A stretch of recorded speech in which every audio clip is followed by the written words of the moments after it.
Assalamualaikum warahmatullahi wabarakatuh. Bismillahirrahmanirrahim. Innal hamdalillah wassalatu wassalamu ala Rasulillah wa ala alihi wa ashabihi wa mawalah. Wala haula wala quwwata illa billah wa man ittaba'a huda ila yaumil qiyamah amma ba'du fa inna asdaqal hadithi kitabullah wa khairal huda huda Muhammadin sallallahu alaihi wasallam wa syarral umuri muhdatsatuha fa inna kulla muhdatsatin bid'ah wa kulla bid'atin dhalalah wa kulla dhalalatin finnar. Ikhwan wa akhwat rahimani wa rahimakumullah. Patut kita panjatkan puji syukur kehadirat Allah Subhanahu wa taala yang mana pada sore hari ini kita dipertemukan kembali di majelis yang mulia ini dalam rangka bermajelis taklim. Yang mudah-mudahan dengan bermajelis taklim ini Allah mudahkan jalan kita menuju surga Allah Subhanahu wa taala sebagaimana yang Rasulullah sallallahu alaihi wasallam pernah sabdakan, man salaka tariqan yaltamisu fi ilman sahalallahu lahu bi tariqan ilal jannah. Barang siapa menempuh jalan, di jalan tersebut dia mencari ilmu, Allah mudahkan jalan dia dengan sebab mencari ilmu tersebut jalan menuju surga Allah Subhanahu wa taala. Dan mudah-mudahan dengan kehadiran kita pada sore hari ini dimasukkan pula oleh Allah Subhanahu wa taala dalam kategori orang-orang yang selalu mensyukuri nikmat-nikmat Allah Subhanahu wa taala, di antaranya nikmat sehat dan waktu luang. Sebagaimana yang pernah disyaratkan oleh sabda Nabi Muhammad sallallahu alaihi wasallam bahwasanya banyak orang yang melupakan nikmat sehat dan waktu luang tersebut. Rasulullah sallallahu alaihi wasallam nanti dawuh, nikmatani maghbunun fi ma katsirun minan nasasiati wal farah. Ada dua nikmat, yang dua nikmat tersebut banyak dilupakan manusia, yaitu nikmat sehat dan waktu luang. Dan sebenarnya nggih, ini termasuk kajian mendadak nggih, sehingga ono sing gak nggo kitabe bereng kan ngoten. Niku mboten napa-napa nggih, qadarullah wa masya'a fa'al. Jadi enggak perlu disesali, sudah niat hadir majelis taklim niku sudah dapat pahala nggih. Dadi qadarullah wa masya'a fa'al nggih. Jadi termasuk kita ketemu kembali nggih di majelis kali ini nggih. Mungkin Pak Harjito saya kangen mbak aku mungkin. Jadi telepon neh aku. Dan kita jangan lupa nggih bahwasanya mensyukuri nikmat sehat itu hukumnya wajib, yakni sehat ini sebenarnya wajib disodakoi. Jadi wajib disodakoi setiap hari sebanyak 360 sodakoh. Itu wajib nggih, setiap hari nggih. Karena apa? Setiap manusia itu diciptakan oleh Allah terdiri dari 360 ros-rosan nggih. Dan 360 ros-rosan itu wajib disodakoi setiap hari, wajib, bukan hanya sunnah nggih. Dan banyak macam tentang sodakoh, sehingga para sahabat Nabi dulu pernah ngiri nggih kepada orang-orang yang banyak harta nggih. Karena apa? Karena orang-orang yang banyak harta itu bersodakoh mendapat pahala dari sodakoh kelebihan harta mereka, sehingga para sahabat Nabi yang miskin itu yang miskin menghadap Rasulullah sallallahu alaihi wasallam, sing gak patek duwe harta itu menghadap Rasulullah sallallahu alaihi wasallam. Hadis ini diriwayatkan dari Abu Dzar radhiyallahu anhu. Ini semangat kita untuk bersedekah nantinya nggih. Jadi dari Abu Dzar radhiyallahu anhu aidon annanasan min ashabi Rasulillah sallallahu alaihi wasallam, sesungguhnya manusia nggih dari sahabat Nabi Muhammad sallallahu alaihi wasallam. Qalu nggih, ngucap para menungso dari sahabat Nabi, mau sebagian sahabat sing gak patek duwe harta banyak nggih. Jadi intinya kan harta banyak ambil harta sedikit, bukan kaya miskin. Nek harta sedikit lah, nek dhek hatine kaya kan ngoten. Mulane iki antara harta sing banyak dan harta sedikit kan. Sehingga sing di harta sedikit gak iso sedekah kan. Nah, kemudian mereka bertanya kepada Rasulullah sallallahu alaihi wasallam, "Ya Rasulullah, wahai Rasulullah, dhaba ahlud-dusur, dhaba nggih budalan sapa ahlud-dusur wong sing akeh bondone bil ujuri dengan pahala yang banyak. Yusalluna mereka salat nggih. Kama nusolli sebagaimana kami salat, wong sugih sing ndedhe akeh ya salat, kita juga salat oleh pahala padha pahala salate. Wa yasumuna kama nasum, mereka puasa, kita juga puasa, podo-podo oleh ganjaran poso. Wa yatasaddaquna bi fuduli amwalihim, mereka bersedekah dengan kelebihan harta mereka, kita gak bisa bersedekah wahai Rasulullah sallallahu alaihi wasallam. Sahabat Nabi irine apa? Irine perkara kalah mendapatkan pahala. Ora kok masalah pengen duwe harta banyak, ndane duwe harta banyak pengine dienggo sedekah sebagaimana orang kaya yang bersedekah ya. Terus kemudian qala Rasulullah sallallahu alaihi wasallam, awalaisa qad ja'alallahu lakum ma tasaddaquna nggih. Apakah nggih? Awalaisa apa to ora iku qad ja'ala wis ndadekake sinten Allah lakum kedue sira kabeh ma ing sesuatu tasaddaquna kang sedekah sapa sira kabeh ing ma. Apa Allah gak ndadekno ning gone sampean sing kira kena disedekahno? Nggih. Apa gak ndadekno nggih?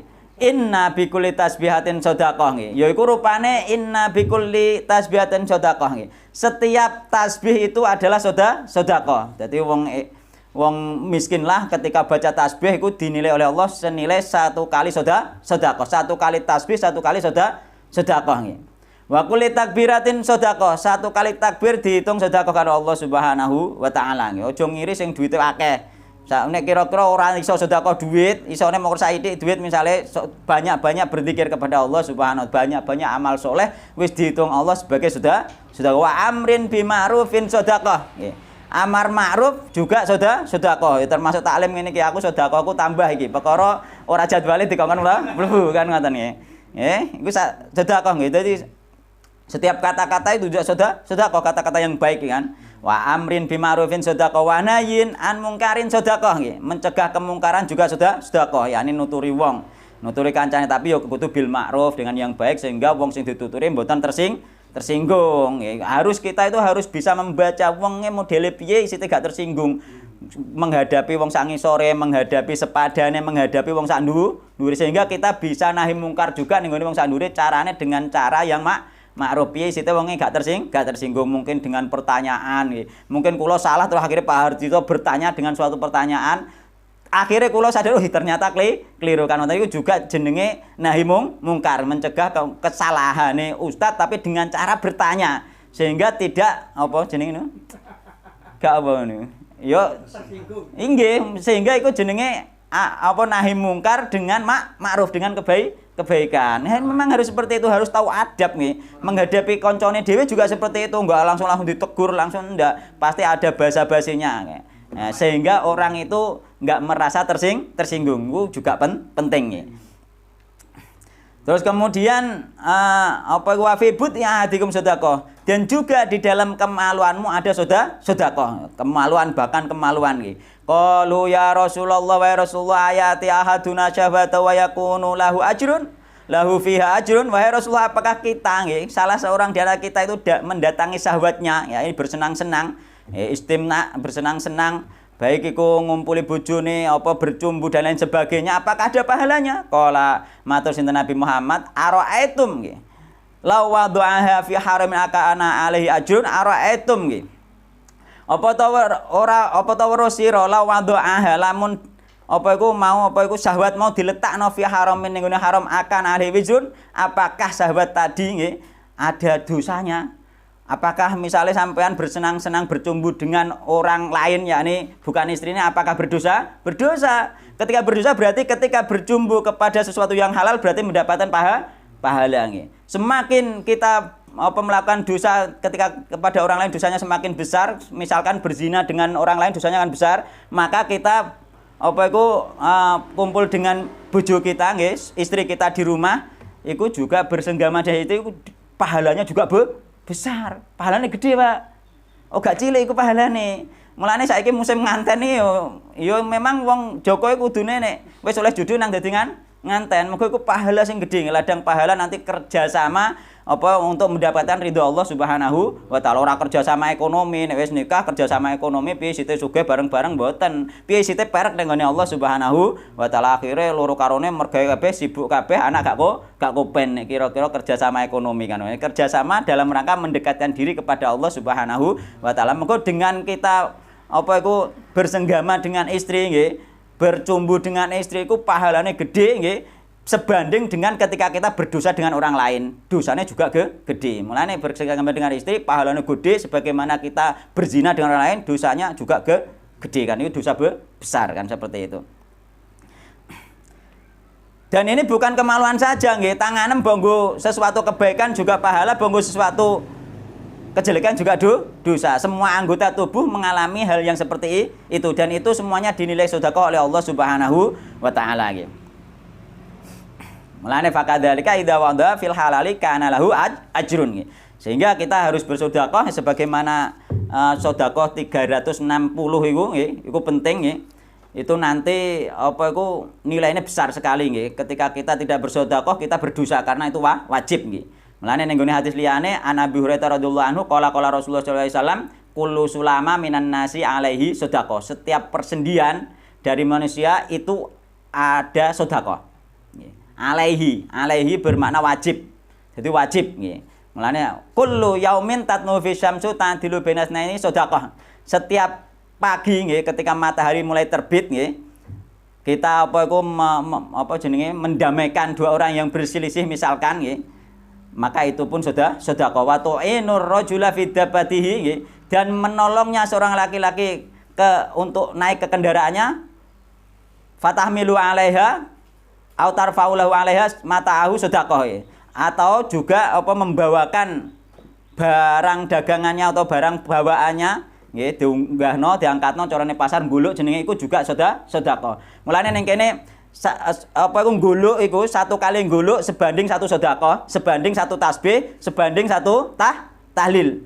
Sehingga seandainya dihitung kita dikongkon sedekah 360 kali, seandainya diuangkan sebagaimana goluk seangkatan 2.000 panene pasar. Berarti seandainya kita disuruh sedekah 360 kali sehari karena mensedekahi ros-rosan ya, persendian itu berarti kita harus mengeluarkan uang nek seandainya dihitung sesuai standarte wong goluk nggih, sak ngangkatno wong 2.000 ping 300 swidak berarti 720.000 tiap hari. Harusnya seperti itu harusnya nggih. Berarti sampean wis banyak harta iku iso ngetokno 720.000 per hari. Murah ya Allah Subhanahu wa taala sampai seperti itu nggih. Kita berarti duwe kewajiban setiap hari mengeluarkan 720.000 per hari. Yo, bayangkan yo. Iku baru jenenge mensedekahi. Mergo ning kene apa diimbangno ambekan ngangkatno barang. Mulane nek cara tak hitung-hitung ning pasar aja 1.000 2.000 nyangoni cah aja mokor 1.500. Nyangoni bocah cilik 500 iku saru saiki. Yo minimal yo 2.000 iku wis minimal niku 2.000 niku nyangoni bocah cilik iku. Mosok nyangoni 500 mboten. Mulane nggih nek cara kula samoten niku kira-kira nggih. Sehingga dan itu semua nggih di riwayat yang lain cukup dengan 2 rakaat salat duha. Jadi seandainya kita keluar dari rumah nggih ketika pagi-pagi itu mau keluar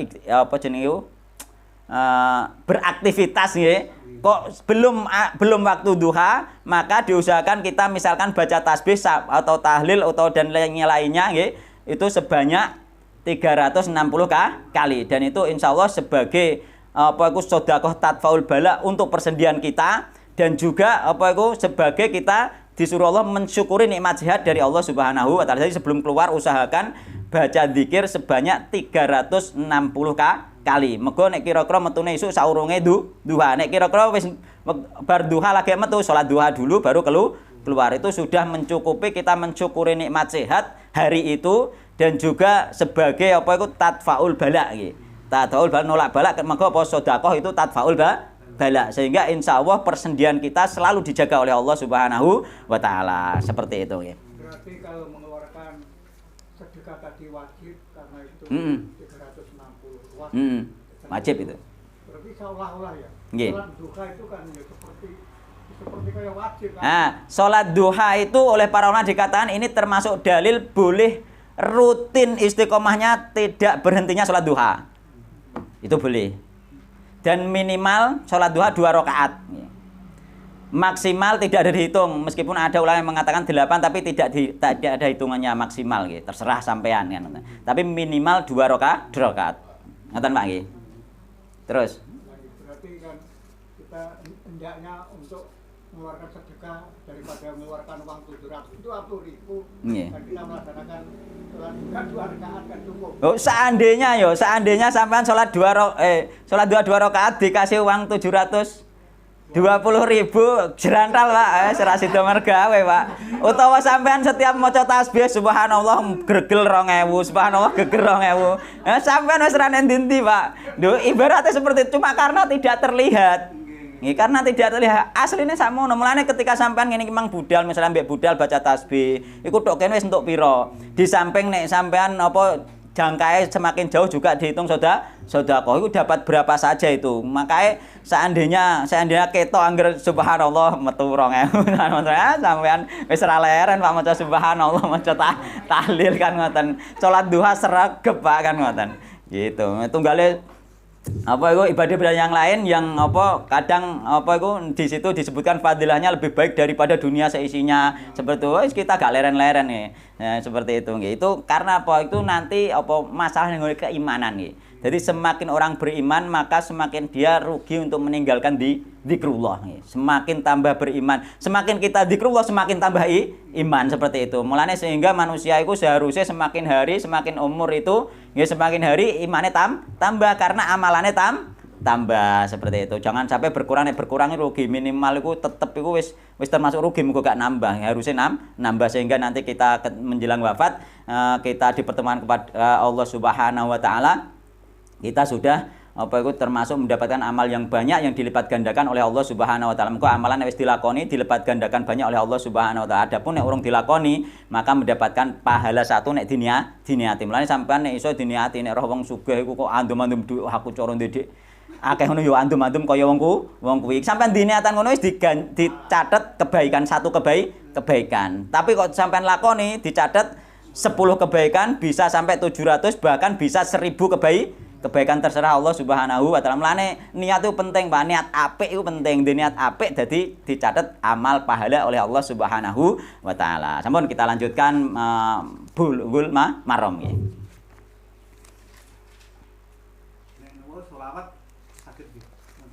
Sami mawon.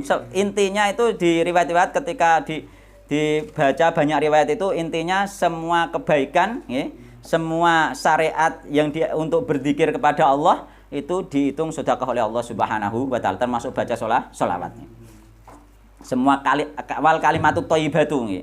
Kalimat yang baik, salat termasuk kalimat yang baik. Jadi banyak sekali sebenarnya banyak nih hadisnya cuma tak baca sedikit yang penting wis paham, wis masuk tujuannya nggih. Termasuk wal kalimatut thayyibatu sedekah. Setiap kalimat yang baik itu sedekah. Mulane sampean nek omah ana masalah lah aja omong elek. Di samping sedekah, kalimat apa di samping sedekah juga doa sebagaimana yang kita terangkan kemarin ning kene juga wis tak terangkan juga mboten nggih. Nah, masalah kata-kata itu doa nggih. Dan itu mulane sampean nek ndek anak nakal aja mbok omongi elek, bocah kok nakal itu termasuk kalimat elek nggih. Nah. Omong sing apik nggih. Omong sing apik pokoke nggih. Pokoke omong sing apik nggih. Wis gak usah ngono. Omong sing apik. Bon. Kemarin kita membahas yang terakhir masalah menyela-nyela jenggot nggih. Ya, ini hukum menyela-nyela jenggot itu sunnah bagi orang yang jenggotnya napa iku? Lebat nggih sehingga kulit dari jenggot ini tidak kelihatan, maka hukumnya sunnah menyela-nyela nggih. Tapi ketika masih kelihatan, maka menyela-nyela itu hukumnya wajib, yakni wajib tembus. Air wajib tembus ketika jenggotnya diawasi kulitnya tesih ketok. Tapi nek diawasi kulitnya gak ketok, maka hukumnya sunnah. Misalkan air gak tembus itu sudah sah wudune.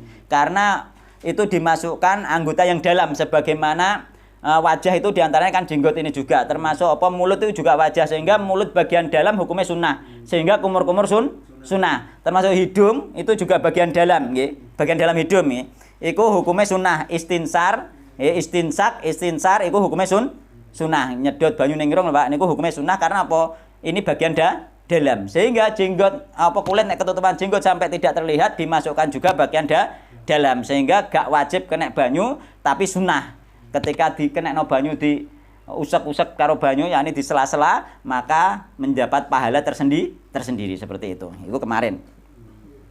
Hadis kepiro iku? Nek neng kene hadis ke-9 ya. ke-9. Sekarang hadis ke-10. Wa an Abdullah bin Zaidin radhiyallahu anhu qala. Den riwayatake saking Abdullah bin Zaid radhiyallahu anhu qala ngendika sinten Abdullah bin Zaid. Innan nabiyya sallallahu alaihi wasallam saat temene Nabi Muhammad sallallahu alaihi wasallam iku utiya den tekaake sinten Kanjeng Nabi bithulu thaimudin kelawan 2/3 mut. Sak mut kurang 1/3. Sak mut iku sakmene. Sak cawukane orang dewasa. Amene nggih. 2/3 air ketika diliterkan sekitar kurang lebih setengah liter. Sak mut itu kurang lebih setengah liter. Berarti iki 2/3 mut berarti gak ono setengah liter. Kira-kira seperti itu nggih. Kurang lebih nggih. Fajala mongko ndadekake sinten Nabi ya deluku nggih. Iku ngosoki sinten Nabi dhiraahi ing lengen lorone Nabi. Araju Ahmad wa Sahahu bin Huzaimah. Dan ini hadis ini diterangkan oleh riwayat Abu Dawud nggih. Dari Ummu Umarah Al-Ansariyah menjelaskan bahwa Nabi maksudnya berwudu dengan 2/3 mut nggih. Uga mongkon ngosoki lengene tok mboten. Iki anek kaitane dengan hadis yang lain nggih. Yakni Nabi wudu dengan 2/3 mut. Mongkor saiki nggih, mongkor setengah liter. Sak meter niki nggih monggo. Iki setengah liter nggih. Toh 600 malah. Lebih dari setengah liter gak ono sakmene. Cukup. Iku wis cukup untuk wudu nggih. Ini termasuk ajarannya Nabi Muhammad SAW kita disuruh mengirit air nggih. Jadi apa iku cukup nggih berwudu dengan air yang sedikit nggih. Nabi memberi contoh bahkan kalau nek kula mungkin lebih sedikit dari itu masih cukup kok kula cilik kan ngoten. Yo gede Nabi Muhammad to kula iku nek cara anune no. Postur tubuhe no. Sehingga cara aku wudu kurange sakmono mboten napa-napa ngoten nggih. Niku bolongan penyet kan jaya mahiri. Di penet diculno Dibolongi irit pula Gus. anune botole dituro. Nggih mego nek dicurno dhek mati ya nek bar. Mulane termasuk apa iku somben sing kena hisab iku diantarane wong sing wudune keran. Di kerane dibuka, ditinggal ngomong isekan. Nah, iku banyu sak pirang-pirang iku dihisab karo Allah Subhanahu wa taala mubadzir nggih. Guak-guak banyu mulane sampai nek wudune masjid iku mono amal jariyah. Nggih, ojo sembarangan nggo banyu secukupnya. Nek perlu dibuka, dienggo ijik, dipateni neh gak apa-apa. Nek perlu utawa nek sampean susah mutan-matene dicilikno mawon sehingga miline cilik. Ngoten nggih. Nggih iku dihisab karo Allah iku mubadzir nggih. Innal mubadzirina kanu ikhwanas syayatin. Dosa iku termasuk istilahnya nggih nanti nggih. Kemarin itu ya ada pengajian di Gamprong. Itu kan dari orang Arab langsung. Nggih. Nggih. Saya berdekatan wudhu. Nggih. Ya, buka itik-itik kok iman mana? Lan nggih niku sunah Rasulullah niku. Iku mereka paham niku, sunah Rasulullah niku. Aku berojo kok. Iku mbokake sampean dihisab niku ngamuk ae. Nggih, itu orang-orang yang paham sunnah memang seperti itu. Bahkan orang-orang yang paham sunnah itu ditutup lagi, dibuka, ngambil sedikit ditutup. Atau mereka itu kalau di rumah itu enggak seperti itu, ambil air diember sedikit saja, yang penting cukup untuk berwudu.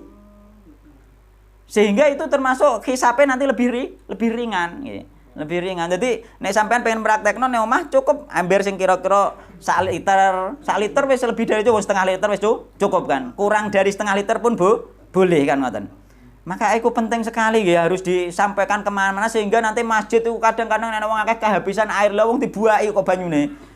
Kan ngono, dibuaki ora kanggo. Mosok wudu ngene ngosok-ngosok kene sak suwe kono mancur iku sak pira wae iku. Gitu. Akeh sing buak timbang karo sing dienggo wudu. Lah iki harus diperhatikan nggih. Harus sangat diperhatikan nggih. Bahkan Nabi Muhammad ngajak irit itu gak masalah wudu tok, mandi juga seperti itu nggih. Jadi kanan Nabi sallallahu alaihi wasallam yatawaddu bil muddi wa yatasilu bis-sa' ila khamsati amdad. Jadi riwayat Imam Bukhari Muslim bahwasanya Nabi Muhammad SAW wudu dengan 1 mud, gitu. Dengan 1 mud dan mandi dengan 4 mud, 1 sok. 1 sok 4 mud. Mandi mukur 2 liter. Nabi Muhammad mulane kenapa Nabi Muhammad nek mandi? Kenapa nek mandi Nabi Muhammad tangannya ditelesi, sirahe dikenek-kenekno, iku ben aire tembus kulit, engko disori banyu ithik-ithik langsung rata. Itu. Iku nek pengen anut sunah sampai seperti itu, sampai nek mandi cawesno pirang liter, Bapak? 2 liter. Cukup ndak? Cukup, mestinya cukup. Dan mestinya cukup ketika kita mencontoh caranya Nabi Muhammad sallallahu alaihi wasallam. Enggak harus banyak-banyak. Itu ajaran nggih, ajarannya Nabi Muhammad sallallahu alaihi wasallam nggih. Duh, wong saiki memang berlebihan. Ya secukupnya memang, tapi kalau kita ingin nggih mencontoh Nabi Muhammad sampai seperti itu. Kalau habis mencangkul di sawah.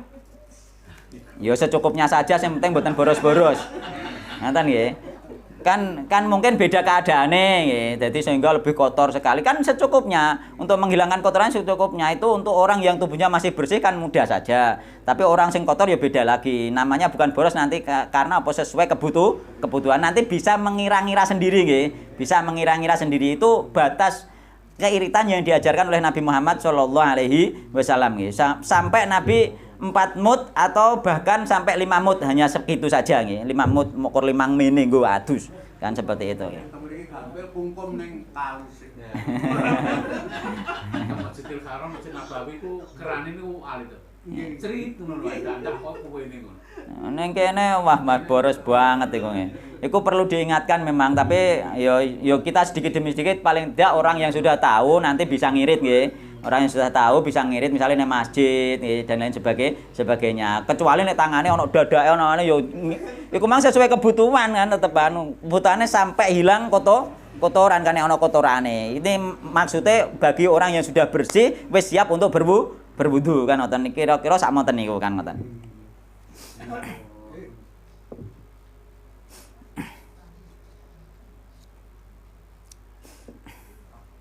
Terus penggunaan air secara berlebihan itu hukumnya haram nggih. Sebagaimana apa yang diterangkan oleh Nabi Muhammad sallallahu alaihi wasallam nggih dalam riwayat apa iku Imam An-Nasa'i nggih.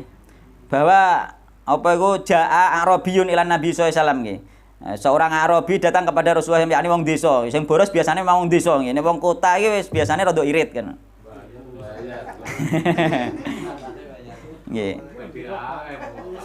Jadi yas'aluhu nggih, yas'aluhu takon sapa desa hu ing Nabi anil wudu saking wudu. Fa'arahu mongko memperlihatkan sinten Nabi hu ing wudu mau salasan ambal ping telu. Pokoke diambal ping telu sesuai wudu Nabi Muhammad SAW. Terus kemudian Nabi bersabda qala hadzal wudu. Inilah wudu. Faman zada ala hadza faqad asaa. Barang siapa yang menambah lebih dari ini, maka dia sungguh telah berbuat buruk, wa ta'adda dan sungguh dia melebihi batas, wa dolama dan sungguh telah berbuat dolim. Berarti hukumnya haram. Mulane wis cukup ping telu, wis rata ping telu, wis ora usah bebaleni neh. Wis cukup selesai. Ojo njaluk kok nek ping 4 malah luwih apik, ping 5 sampean malah dosa kan ngoten nggih. Cukup ae nek ping pisan wis sampean cukup ya gak apa-apa, ping pisan juga boleh, ping 2 juga boleh, ping 3 juga boleh. Batas maksimal itu 3 kali nggih. 3 kali tapi setelah rata nggih nek sing telah apane dadake apa-apane silang wis rata 1 kali dihitung 1 kali. Terus kemudian 1 kali lagi nggih.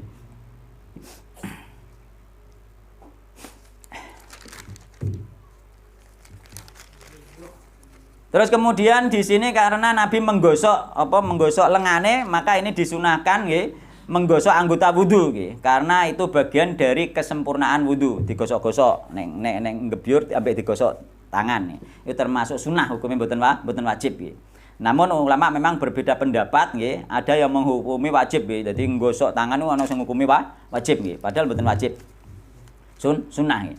Jadi Imam Malik mewajibkan nggih. Imam Malik mewajibkan menggosok-gosok anggota wudu nggih. Terus kemudian Imam Ahmad berpendapat sunnah nggih karena menggosok tidak termasuk membasuh nggih. Terus Imam Ahmad menggosok itu tidak termasuk membasuh nggih. Tapi menggosok itu termasuk kesempurnaan membasuh nggih. Nah, ben sempurna saja nggih, kesempurnaan ya. Membasuh nggih. Tapi nek kira-kira tangane mbuh kena zat apa, bosori banyu kok nglenyar ora tembus. Lah iku menggosok dadi wajib. Mengko dalam rangka menyampaikan air ke kulit. Kan kadang-kadang kita mengalami nggih. Mbuh bar kena apa no, kena banyu kaya-kaya gak mlebu banyu kan. Nglenyar ngono lho. Cara ning gone godhong iki kaya ning godhong tales ngene kan ora tembus ya kan. Kaya ngono iku digosok-gosok kan ngoten.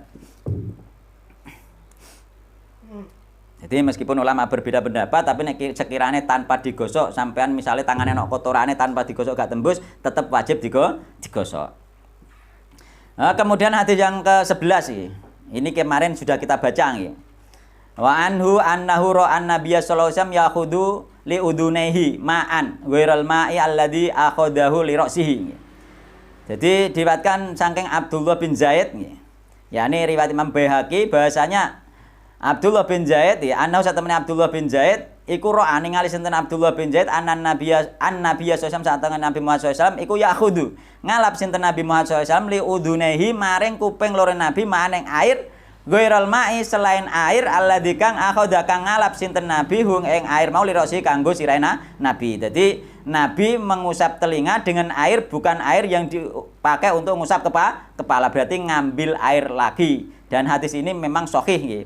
Jadi seandainya berpegangan dengan hadis ini, maka orang-orang yang mengusap telinga dengan mengambil air sendiri, maka itu juga sah di dalam berwudu. Namun kebanyakan hadis Nabi Muhammad SAW adalah langsung nggih, setelah kepala langsung telinga, sehingga kebolehannya ini hanya sekedar boleh saja nggih, namun tidak sunnah. Yang sunnah itu langsung nggih, langsung telinga nggih, kebolehan saja. Dan ini dikatakan para ulama hadis ini sad nggih. Ulama ahli hadis mengatakan sad, yakni janggal, aneh karena menyelisihi hadis riwayat Imam Muslim nggih. Wa huwa inda Muslim min hadzal wajhi bilafdi wa masa birosihi bima'in ghairi fadli yadehi. Lafadznya beda nggih dengan lafadz daripada Imam Baihaqi, sehingga ulama mengatakan sad. Namun ini termasuk dalil ya bagi ulama-ulama yang membolehkan mengambil air dulu baru telinga. Itu tetap boleh, tetap kita tidak boleh mengatakan tidak sah, tetap sah. Karena mengusap telinga pun itu juga sunnah. Tapi nek mengusap kepala wajib, tapi nek telinga sunnah kan seperti itu. Meskipun ada ulama yang mengatakan wajib. Ada juga ulama yang mengatakan wajib karena itu al-uduna ini minar rosi, termasuk kepala, sehingga diusap sakene niku termasuk wajib bagi ulama yang mengatakan wajib mengusap seluruh kepala nggih. Sebagaimana kita terangkan kemarin nggih. Bagi ulama yang mewajibkan mengusap seluruh kepala karena al-uduna ini minar rosi. Jadi telinga bagian dari kepala, nek ulama sing mewajibkan mengusap seluruh kepala harus sak telingane kan ngoten. Nek kula menguatkan pendapat yang sunnah untuk telinga nggih. Kalau itu mengambil air sendiri untuk telinga, itu 1 kali atau 3 kali? Kalau di hadis-hadis untuk telinga nggak ada riwayat yang 3 kali, tetap 1 kali nggih. Nggak. Kalau 3 kali termasuk masuk kategori berlebihan, hukumnya sendiri. Masalah sah wudunya tetap sah, tapi mendapatkan hukum tersendiri, yakni apa mau israf, yakni berlebihan nggih. Terus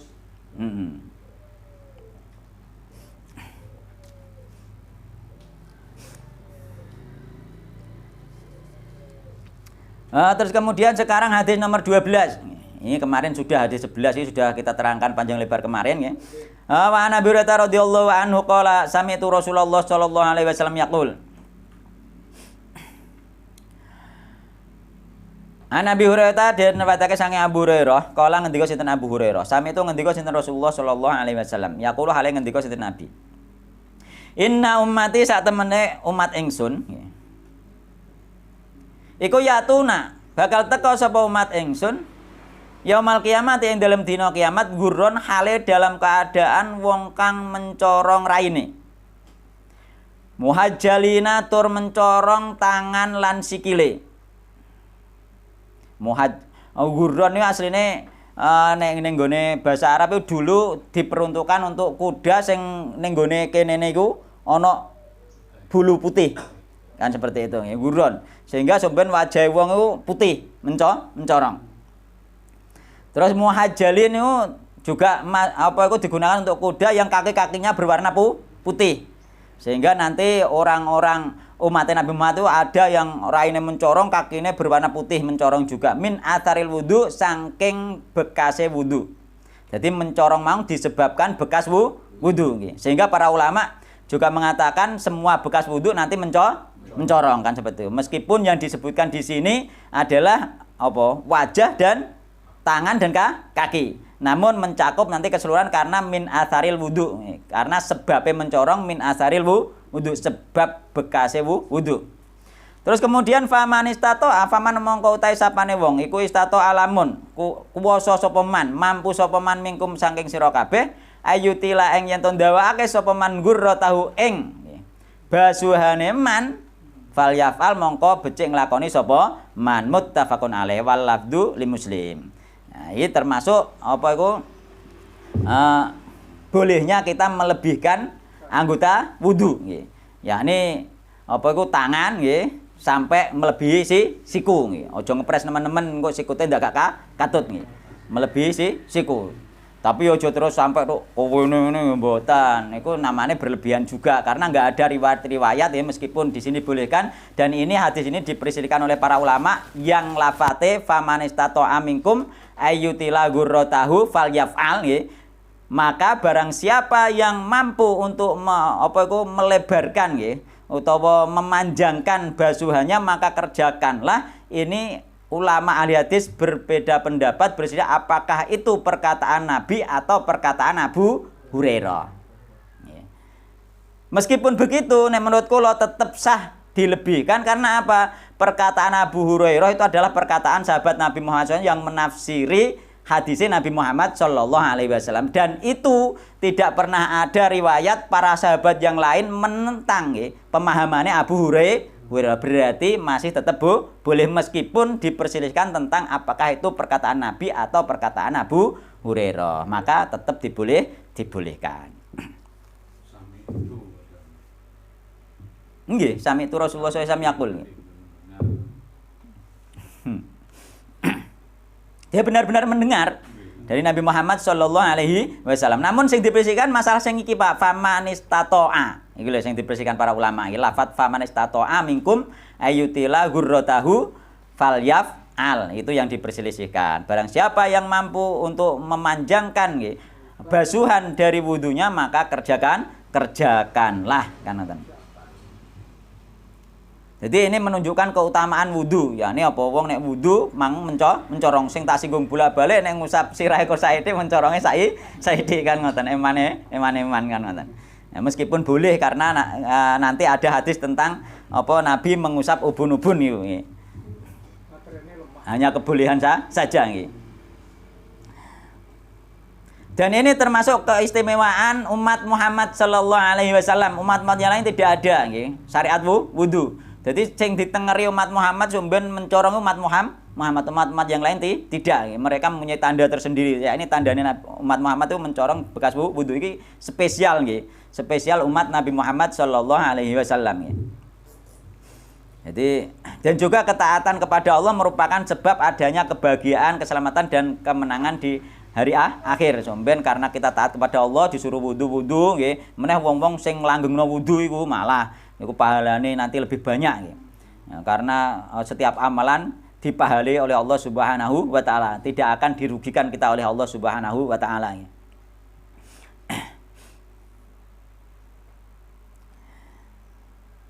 Dan di sini ada perbedaan para ulama. Jadi setiap masalah pasti ada perbedaan untuk masalah fikih itu. Makanya kita itu harus dodone rada jembar nggih di dalam mensikapi perbedaan nggih. Jadi Imam Abu Hanifah, Imam Syafi'i dan juga Imam Ahmad bin Hambal berpendapat bahwa membasuh lebih dari batas anggota yang seharusnya adalah sunnah. Sunnah karena mengikuti pendapatnya Abu Hurairah. Sunnah. Dan ini pendapat jumhur ulama, mayoritas ulama. Di antaranya diwakili neng gone ulama ahli fikih yaitu Imam Abu Hanifah, ambek Imam Asy-Syafi'i, ambek Imam Ahmad. Mereka mengatakan sunnah. Lawane niku sinten sing ba'dul ulama Imam Malik dhewean dekne. Meskipun bersama ulama yang lain, maksudnya ulama-ulama yang sekaliber Imam Syafi'i itu diantara Imam Malik. Imam Malik mengatakan berpendapat membasuh anggota tubuh di luar yang diwajibkan tidak disunahkan.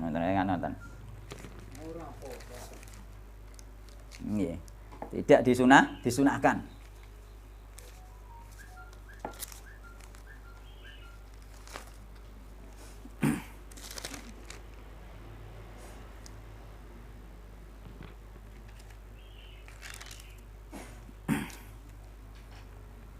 Itu Imam Malik. Jadi ada perbedaan pendapat, namun kula lebih condong dan lebih menguatkan pendapatnya jumhur, yakni sunnah. Dasarnya apa? Meskipun perkataannya Abu Hurairah dan perkataan Abu Hurairah nggak ada yang menentang di kalangan para sahabat.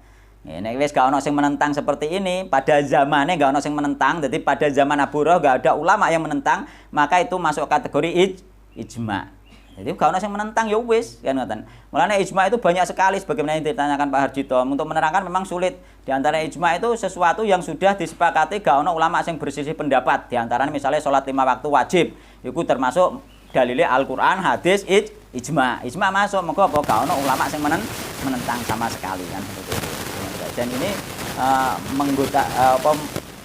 membasuh sampai melebihi anggota wudhu, maka itu dibolehkan berdasarkan hadis ini. Kemudian selanjutnya, wa Aisyah radhiyallahu anha qalat, meskipun nanti nggih termasuk ulama-ulama ahlu sunnah sing saiki ana sing mengikuti Imam Malik. Seandainya nanti sampean ono kajian ustadz sapa sing mengikuti Imam Malik, sampean gak usah kaget. Karena wis ngerti ilmune, ternyata memang ada perselisihan pendapat dan itu tidak masalah. Mau ono kajian liyane kok beda ini, ya memang beda kan ngoten. Cuma kita memilih mana yang lebih kuat menurut ilmu yang sudah kita dapat. Sampean bar ngaji ngene kok oh iya pancen luwih kuat. Ya silahkan ikutkan seperti itu saja nggih. Ilmu itu seperti itu nggih untuk pemahaman masalah ini. Enggak usah dibid'ahkan ya. Boten. Kita memang harus hati-hati untuk masalah bid'ah, memang hati-hati. Nek gak bid'ah temenan ya jadi bid'ahkan kan seperti itu.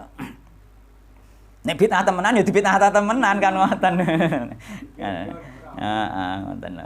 Dadi engko nek gak ngono salah kaprah, nggih, akhire padha-padha ahlussunnah hanya beda dalam masalah fikih, akhire saling membid'ahkan. Iku engko malah diguyu karo wong sing gak padha kok. Iku ambek sak kancane tukaran dhewe. Asline mboten tukaran. Niku debat ilmiah asline. Wong sing ngarani tukaran wong sing gak paham, debat ilmu nggih. Jenenge kabeh ilmu. Nanti kita diadili oleh Allah Subhanahu wa taala sesuai pemahaman masing-masing. Muga nek wis ranae ijtihad iku ning gone kaidah iku al ijtihadu la yunqadu bil ijtihad. Ijtihad tidak bisa digugurkan dengan ijtihad.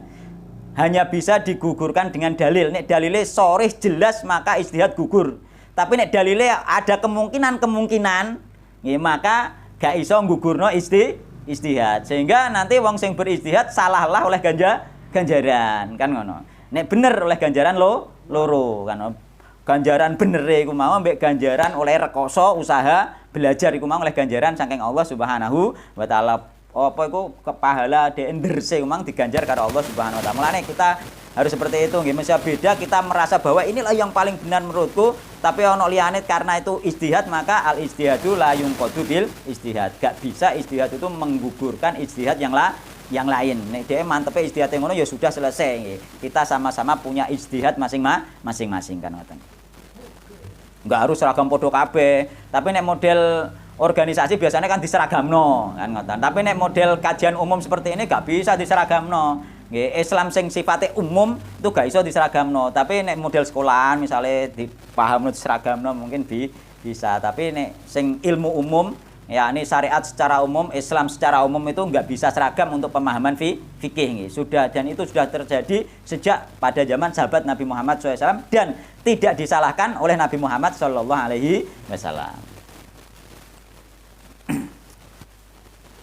Kemudian hadis nomor 13 nih. Wa Aisyah qalat.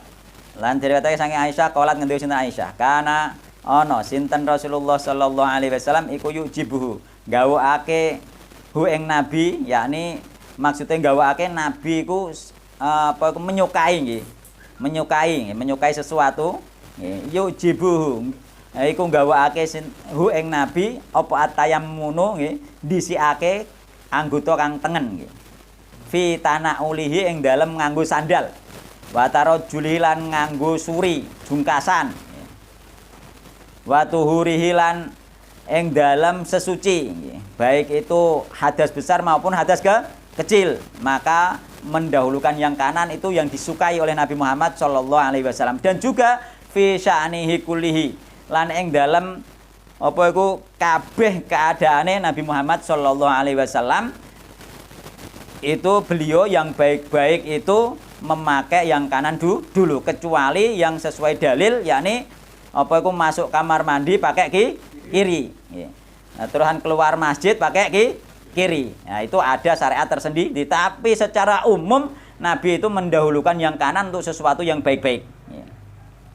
Nah, ini termasuk dalil mendahulukan yang kanan. Meskipun nanti sampai nggak ketemu dalil apa berbuat sesuatu, kalau itu baik dahulukanlah yang kanan. Dalilnya umum ini. Kecuali ono dalil khusus. Nah, yang memalingkan baru kita menggunakan dalil yang khusus. Ketika nggak ada dalil yang khusus, kita pakai dalil yang umum. Semuanya pakai kanan.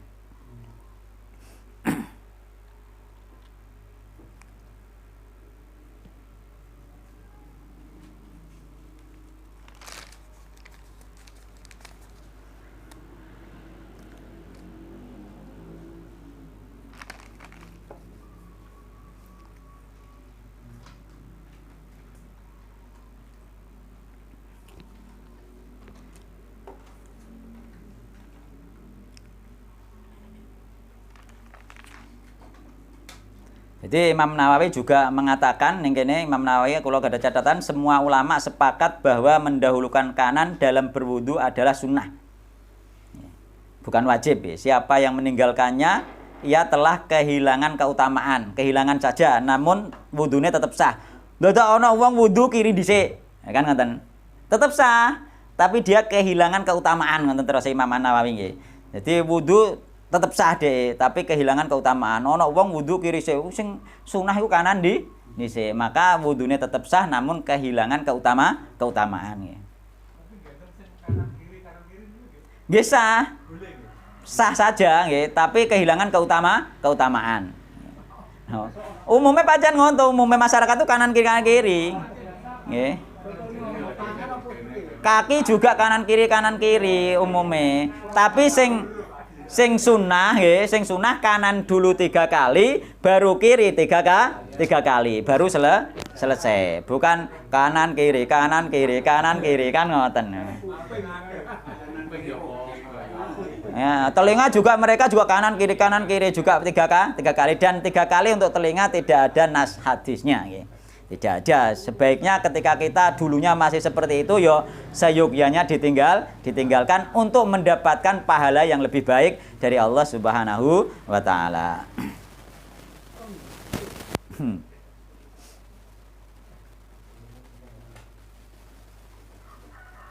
Jadi hadis ini ya, termasuk merupakan dalil ya, bahwa seorang muslim harus menjadikan kebiasaan sehari-harinya sebagai ibadah ya. Sampean ketika nganggo sandal eling kanan dhisik kan jadi ibadah. Jadi kita harus selalu konsentrasi, yakni maksudnya dianjurkan ya, untuk berkonsentrasi setiap apa yang kita lakukan itu menjadi ibadah kan ngoten. Itu termasuk dalilnya seperti itu. Mergo apa? Dalam semua keadaan Nabi pakai yang kanan, otomatis ketika kita mempunyai niatan ya, otomatis itu jadi ibadah kan seperti itu. Jadi termasuk saran ya. Nek pakai kiri setan ikut makan kan, malah bahaya, malah gak terima boleh bahaya, setan melok mangan ya.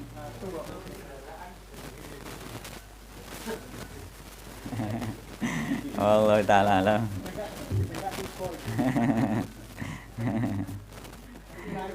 Ana ilmu nek kanan dulu nek bisa saya mlaku tiba, Pak.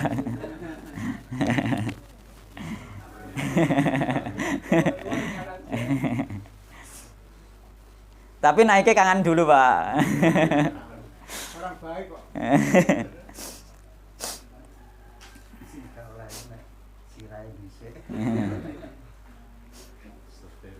Karena nek kita lalai nggih dalam keseharian itu nanti hanya menjadi kebiasaan sehari-hari saja nggih. Nah, nek menjadi kebiasaan sehari-hari enggak ono nilai pahala nggih. Tanpa ingin mentaati Allah, tanpa ingin mencontoh Nabi. Nek sampean pengen sing kanan kon otomatis ingin mencontoh Nabi Muhammad SAW, dan itu ada nilai pahala nggih. Terus kemudian hadis yang ke-14, wa Nabi radhiyallahu anhu qala Rasulullah sallallahu alaihi wasallam, idza tawaddatum nalikane wudu sapa sira kabeh fabda'u monggo ngawitono sapa sira bimayaminikum, kelawan pira-pira anggota kang tengene sira kabeh, arajul arba wa sahib nu Huzaimah. Ini juga sama seperti tadi nggih. yakni anjuran kita untuk mendahulukan yang kanan. Ketika ini kan khusus nggih, bukan untuk semua pekerjaan Nabi, khusus dalam wudu nggih, Nabi ada hadisnya tersendiri di sini nggih.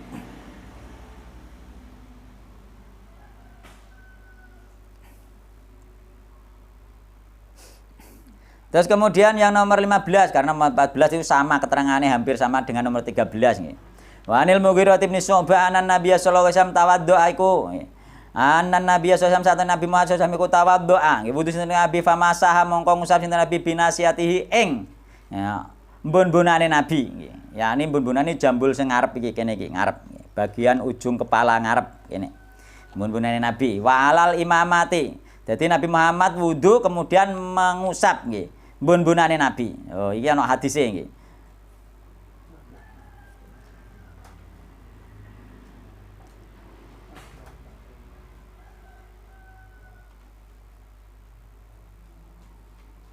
Nah, namun apa Imam Malik dan Imam Ahmad mewajibkan seluruh kepala nggih, gak pakai dasar hadis ini, tapi Imam Syafi'i nggih, sampai Imam Abu Hanifah membolehkan nggih, karena berdasarkan hadis ini nggih. Nek kula mengikuti hadis ini, boleh, tapi jangan dijadikan kebiasaan. Boleh saja sehingga kita tetap menghukumi wudunya orang lain sah. Bolehnya seperti itu, tapi jangan kita pakai kebiasaan untuk diri kita sendiri. Karena riwayat-riwayat yang sahih yang banyak prakteknya Nabi itu seluruh kepala. Hanya kita mengatakan boleh dalam rangka kita tidak menghukumi batalnya wudu orang lain karena ada dalil. Walal imamati lan ing atase imamah yakni surban. Surbane juga Nabi pernah diusap. Wal khufaini lan khufain. Surban ini nanti masuk kategori apa itu khimar, kerudung. Sampean wis kerudungan rapet, wis pedaan, wis ruwapet, wis penak masange angel misalnya kudunge, ya maka ketika wudu atau sing paling alasan paling tepat itu di tempat umum ya. Nek wong wedok di tempat umum kok ape ngusap kepala kan buka kudung ku aurat berdosa, maka ini masuk kategori darurat. Nek di depan umum boleh mengusap kerudung. Ini bukan hanya sekedar dikiaskan imamai Rasulullah, karena ada hadis yang lain lafate iku apa? Khimar. Jadi innahu masaha alal khuffaini wal khimar. Nek ning gone hadisane bahwasanya Nabi mengusap di atas khuffain. Khuffain ini semacam kaos kaki, nggih, dua kaos kaki wal khimar dan juga khimar. Khimar itu maknane kerudung. Nek kanggo wong lanang maknane dadi surban, nek kanggo wong wedok ya kerudung penutup kepala. Ketu enggak masuk, mergo mudah dicopot. Mergo surban pada zaman Nabi itu diibaratkan para ulama yang dililitkan, imam madzhab itu yang dililitkan dan lain sebagainya, yang sulit untuk memasang dan sulit memasang dan melepasnya itu loh. Maksudnya nggih, ojo ketu mbok selehno gampang. Nggih. Ngoten. Jadi imamah itu yang dibayangkan oleh para ulama, diterangkan di kitab-kitab para ulama itu imamah itu yang dililitkan di kepala. Mereka mengatakan seperti itu nggih. Sehingga itu kan nek dibuka yang kok masangnya ya rada ribet kan ngoten, sehingga diizinkan untuk diusap kan seperti itu. Tunggale wong wedok juga, wong wedok nek ribet masangnya kudung juga diusap boleh nggih, ketika apa iku darurat misalnya di tempat umum diusap juga boleh. Wis dipasang wong wedok kadang ngocah-ngocah dikenekno dilintengno bereng neh ngono iku lho kan dhek mane-mane kok rusak kan ngoten. Ya memang ciri khas wong wedok iku memang macak kan ngoten. Memang harusnya ngono, nek wong wedok ora macak wong lanang ya sumpek arek. Jajal lah nggih. Ngono. Mula tapi nek macake nemen malah curiga lho, Pak. Ya, macak tapi aja dienggo meceng ning jaba lho kok iso. Duh, para sahabiah itu diterangkan itu ketika mau tidur masang iku lho Pak, kuku pasangan. Tuh tangi turu kukune nek sing padha pretel. Tapi memang para sahabiah dulu nek ape turu malah macak. Ya bedane nek wong saiki nek macak ape metu. Ya kan entuk ape anjing, ape buah, nek cara kota nek ngarane ape kondangan kan ngono. Iku macak, tapi nek sahabiah dulu memang ada riwayat diterangkan itu sahabiah iku nek ape turu malah macak. Ngantek anune iku apa kuku-kuku pasangane iku kecer ketika tilem. Kan ngoten. Dadi memang dia berhias untuk suaminya ketika mau tidur. Tapi yo ngono, nek sampean seneng bojone berhias, sampean juga berhias, aja kumus-kumus, padha wae kudune. Nek gak seimbang ya nyoro juga, iku heeh. Wong lanang juga, meneh sing isih Joko ngene iki maca sing rapi, sing wangi. Kan ngono. Ben nek ana calon mertua nglirik kok pantes iki dadi mantu kok ngono kan ngono. Potong sing rapi. Maca sing wangi lah ngono. Cara wong Jawa nek ngarani dagangan isih aneh Joko nggih Pak nggih. Nah kan ngoten. Lho justru malah luwih rapi kudune kok karwane. Kudu malah luwih rapi. Mergo apa iku nanti akan terjadi kesenjangan di dalam berumah tangga nek sing wedok misale maca rapi, wangi, sing lanang kumus-kumus, sambune kecut yo terjadi kesenggangan. Pasti iku. Sampeyan iso ngrasakno dhewe nek misale bojone sampeyan kecut terus kumus-kumus sampeyan merek wae rasa-rasen kok sami sebenarnya nggih sami. Semuanya itu harus sama. Ojo nek wong lanang kudune ora sama cok ra apa mboten. Tetep harus kita berbenah diri nggih. Sing sampean seneng iku wong wedok juga seneng. Sampean seneng wedok rapi, sebenarnya wong wedok juga seneng orang suami yang rapi. Sebenarnya sama nggih. Dan itu nanti akan menjadi keselarasan di dalam rumah tangga sehingga rumah tangga bisa berjalan dengan lancar nggih kan ngoten. Anu Ustaz. Nan. Ini kan Pak Samuji. Napa? Rapi Pak Samuji. Oh, Pak Samuji rapi sana.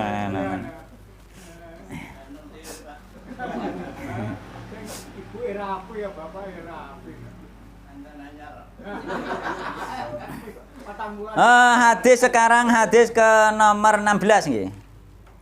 Oh iya, untuk masalah anu nggih, untuk masalah tak terangno nggih, untuk masalah iki kan apa masalah iki juga penting nanti insyaallah habis ini gak apa iku masalah kerudung nggih, kerudung meskipun nggih, kerudung utawa surban meskipun enggak ada hadis yang menerangkan berapa harinya atau setelah bersuci atau tidak, maka sebaiknya kerudung dan surban ini diikutkan khuf. Sebaiknya nggih, meskipun enggak ada dalil khusus sebaiknya diikutkan khuf. Yakni apa? Ketika pakai kerudung, ketika pakai surban sudah keadaan bersuci. Makanya itu disamakan dengan khuf itu yang lebih baik. Karena lebih baik meskipun enggak ada nas khusus. Nek nas khususnya kanggo khuf. Kaos kaki iki nek sampean bar wudu mbok pasang kok oleh diusap. Ya kan ojo kok masangnya orang wudu gak boleh. Itu. Jadi sampean bar wudu terus masang kaos kaki, kok cuaca adem-adem ngene iki kok terusan kok sampean sampai salat maghrib cukup diusap gak usah dikenakan banyu, Bu. Boleh. Dan nek mukim ning omah ini berlaku sampai 1 hari 1 malam nggih. Tapi nek safar 3 hari 3 malam gak dicopot gak apa-apa. Kerudung pun nggih atau surban pun lebih baik kata para ulama meskipun nggak ada dalil khusus diikutkan karena sama-sama mengusap diikutkan pada khuf. Ya ini apa sampean bar wudu pakai kerudung, nah nanti seandainya repot untuk mencopot boleh diusap. Itu berlaku sampai 1 hari 1 malam nanti wudu lagi itu kalau mau yang lebih baik yakni disamakan dengan khuf. Tapi seandainya tidak disamakan maka para ulama tetap masih membolehkan karena nggak ada dalil khusus ngoten nggih. Nan.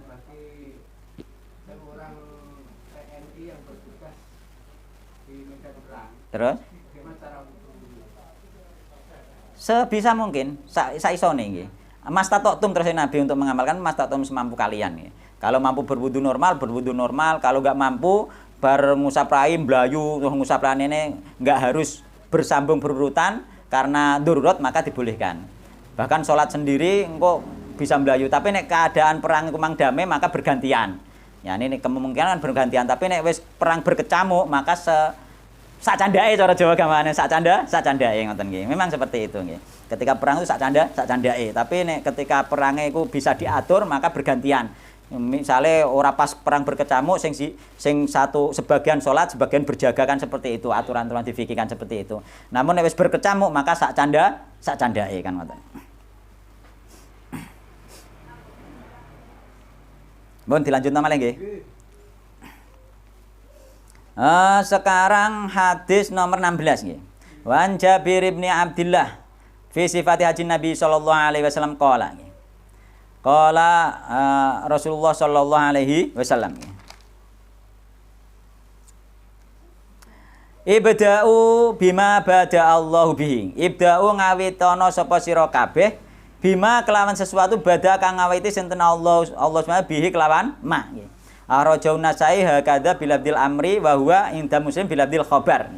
Jadi lafate ana ibda'u nggih, ngawitono sapa sira kabeh ana abda'u. Ngawiti sapa ingsun nabi. Ini menunjukkan bahwasanya ya Nabi Muhammad SAW memerintahkan dengan ucapan dan juga mempraktekkan. Nabi juga memulai dengan yang dimulai oleh Allah Subhanahu wa taala nggih. Yakni apa iki masalah sa'i nggih. Nek abda'u berarti atau Ngawiti sapa ingsun. Nek ibda'u Nek ibda'u ngawitono sapa sira kabeh nggih. sare teng buku haji ku abda'u. Nggih, lha nggih abda'u bisa ada riwayat ibda'u sehingga ada kalimat perintah dari Nabi dan juga ada Nabi mencontohkan dengan praktek nih. Jadi ini maksudnya apa wudu iku kongkon ngawiti kalau idza qumtum ila sholati fagsilu wujuhakum dikawiti rain di urut nggih. Wujuhakum wa aydiyakum tangan ilal marafiqi wamsahu biruusikum wa arjulakum ilal ka'bain urut nggih. Nek gak urut batal wudune gak sah nggih. Dan ini apa iku ibda'u bima bada Allah bihi iki nenggone apa iku nenggone sifat haji yakni membahas tentang masalah sa'i nggih. Yakni inna sofa wal marwata min sya'airillah, yakni dimulai dari sofa. Mergo apa sesuai yang dimulai oleh Allah di dalam Al-Qur'an. Dan ini dalil bahwasanya apa? Dalil itu yang diperhatikan ada keumuman lafadz nggih, bukan kekhususan sebab. Jadi sebabnya inna sofal marwata ini untuk masalah haji, namun dipakai juga keumuman untuk masalah-masalahnya termasuk masalah wudu. Yakni dimulai dari yang dimulai oleh Allah Subhanahu wa taala, kan seperti itu.